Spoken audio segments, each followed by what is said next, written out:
Bonjour à tous, je suis Barek et bienvenue sur la tribune de Coruscant pour cette nouvelle vidéo des références sur l'épisode 11 de la série Andor. Cette vidéo sera bien évidemment full spoiler et est donc prévue pour ceux qui ont déjà vu l'épisode. Le vaisseau impérial qui fait des patrouilles sur Narkina 5 afin de débusquer les prisonniers en cavale est un TIE RP Reaper Attack Lander, aussi parfois appelé Faucheur TIE en français. Les TIE Reapers sont des transports impériaux qui ont par exemple emmené les Death Troopers au combat pendant la bataille de Scarif. L'Inquisitrice, la 9ème sœur, en utilisait également un lors de la chasse de l'ancien Padawan Cal Kestis. Certains Reapers ont continué à servir l'Empire après la chute de Palpatine, comme on le voit dans le jeu vidéo Squadrons. Pour s'échapper de la planète, Cassian et Melshi tentent de voler un Quadjumper. De son nom complet Tug B-13, le Quadjumper est un transport que l'on a vu pour la première fois dans le Réveil de la Force. On peut d'ailleurs remarquer une similitude entre les deux œuvres. D'un côté, Cassian et Melshi courent vers le vaisseau avant d'être attrapés par des filets, et de l'autre, Rey et Finn courent également vers le même modèle de vaisseau avant qu'il ne soit détruit par le Premier Ordre. Les propriétaires du Quadjumper sont deux aliens. Freddy Pamular est d'une nouvelle espèce, mais Dewi Pamular est un Kéredian. Les Kéredians sont originaires de Rogue One où ils faisaient partie des partisans de Saw Gerrera. Après la destruction de Jedha City par l'Étoile de la Mort, certains de ces Kéredians ont rejoint l'Alliance pour la restauration de la République.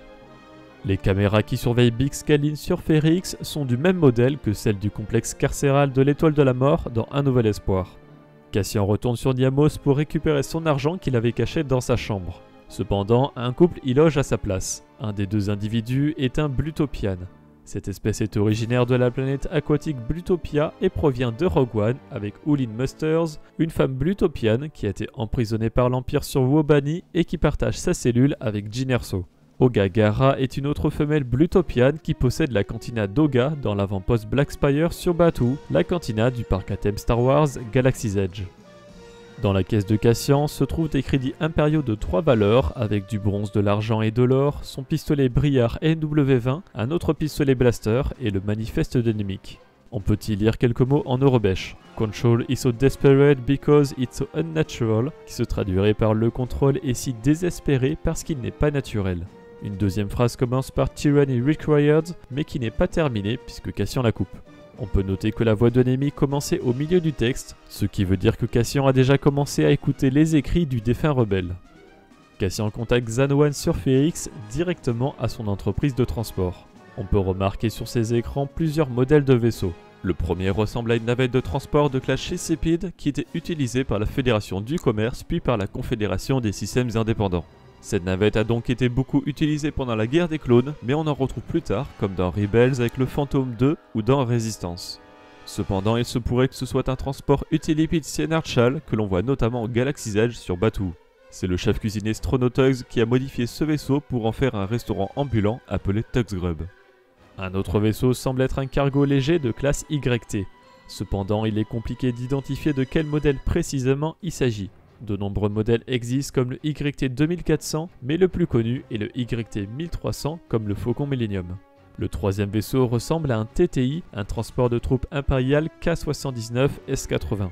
Ce vaisseau est apparu pour la première fois dans le canon avec Rebels et en live action avec The Mandalorian, mais il existait déjà dans le Legend sous le nom de transporteur de troupes de reconnaissance. Il est apparu pour la première fois en 1979 sous la forme d'un jouet Kenner, et c'est le premier jouet Star Wars qui n'est pas apparu dans un film. Enfin, le dernier vaisseau ne me rappelle rien de particulier, mais si vous pensez à un modèle, dites-le dans les commentaires. Aux côtés de Saw Gerrera, on retrouve plusieurs membres des partisans déjà connus. On avait déjà vu Bentik et Morov, donc je ne vais pas m'attarder sur eux, mais on retrouve Kulbi Sperado, un Meftian. Quelque temps après avoir survécu à la catastrophe de Jedha, Sperado et Sycid Hawk, un Kéredian comme sur Narkina 5, ont trouvé leur chemin vers l'hémisphère opposé de la Lune. Après avoir découvert un guide de contrebande laissé par Cheslaria, les deux hommes quittèrent Jedha dans l'espoir de trouver le trésor de Maskanata sur Iskalon. Alors qu'ils s'emparaient initialement du trésor, ils ont rapidement été capturés et jetés dans la prison de Megalox Beta. Pour l'anecdote, le nom de Kulbi Sperado est une combinaison de son surnom de production Skullbird et du nom Desperado, car il ressemblait à un tireur du Far West.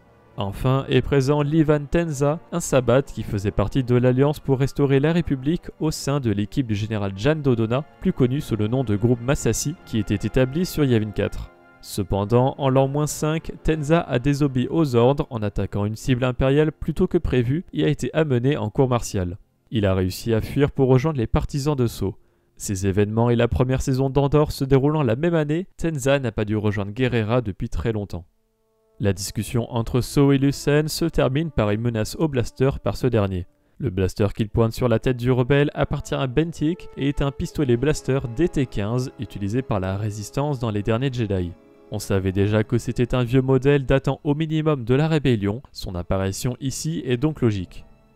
Un autre blaster est discernable chez Sceaux avec le fusil blaster A310, évidemment originaire de Rogue One. Il fait partie des modèles classiques de blaster des rebelles avec l'A300, l'A280 et l'A280 CFE. En orbite de Segra Milo, Lucen est intercepté par un croiseur Arrestor de classe Cantwell. Ce croiseur est apparu pour la première fois dans l'univers canon dans le film Solo à travers le film de recrutement impérial vu par Han Solo sur Corellia. Cependant, dans un précédent scénario du film, le Faucon Millennium devait à un moment donné être capturé par un vaisseau à rayon tracteur qui fut l'Arrestor. Cette apparition dans le film a finalement été coupée, mais le croiseur a été présenté dans la séquence où Han était encore un pilote impérial dans les scènes coupées du film. En 2018, Lee Lanchi a déclaré sur Twitter que la classe du croiseur est Cantwell, bien que cela n'ait été confirmé officiellement qu'avec Starship and Speeders, un livre de complément de jeu de rôle.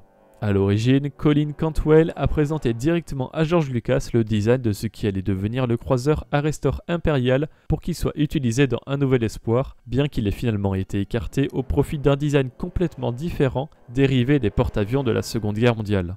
Appelé à l'origine le transporteur Sith, le vaisseau devait lancer des chasseurs Sith et les paraboles sur ses côtés étaient destinées à être utilisées pour détruire divers vaisseaux. Cette idée a finalement été adaptée pour le super laser de l'Étoile de la Mort. Grâce à son droïde, Lucen fait passer le fond d'or pour un vaisseau d'Alderaan.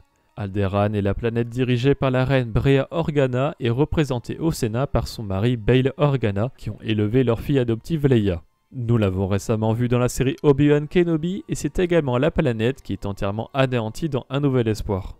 Lucen vérifie tous les paramètres du fond d'or avant d'attaquer et on a droit à une description de certaines caractéristiques en eurobèche. On peut remarquer que la majorité des éléments sont dans un état normal, que la tourelle supérieure est armée et que le réacteur gauche est boosté. Sur l'écran du rayon tracteur, on peut lire TRKB pour Tractor Beam en anglais et des degrés sur plusieurs axes X, Y et Z. Après que Lucen a détruit le rayon tracteur avec des contre-mesures, l'Empire envoie ses TIE à la poursuite du fond d'or. On retrouve 3 chasseurs TIE LN classiques mais également un TIE d'abordage. Ce TIE est apparu pour la première fois dans Un Nouvel Espoir, mais on n'en voit que le couloir, puisque c'est avec ce TIE que Vador et ses Stormtroopers abordent le Tantive 4 au début du film. Mais on en revoit par exemple dans Rogue One ou dans Les Derniers Jedi. Enfin, dans la boutique de Lucen, on peut retrouver 2 nouveaux objets qui font office d'easter egg. Tout d'abord, un bouclier de combat du clan Clory qui est un long bouclier utilisé par les Wookiees depuis plus de 2000 ans avant la guerre des clones et notamment utilisé lors de la bataille de Kashyyyk. L'autre est un calendrier Maya qui, selon certaines interprétations, annonçait notamment la fin du monde de 2012. En complément de cette vidéo, je vous invite à regarder la critique de Tribune et Max Rebo disponible sur cette chaîne YouTube. Vous pouvez également aller voir ou revoir la critique en live que nous avons faite hier soir sur Twitch. Merci d'avoir regardé cette vidéo, j'espère qu'elle vous a plu. Si c'est le cas, n'hésitez pas à laisser un like, à la partager, à vous abonner en activant les notifications si vous ne voulez pas rater les vidéos de la Tribune de Coruscant. Pour être au courant de l'actualité Star Wars au quotidien, suivez-nous sur Facebook, Instagram et Twitter. Et tous les dimanches, nous débriefons de l'actualité sur Twitch lors de notre émission Là-bas dans les étoiles. A bientôt et que la force soit avec vous.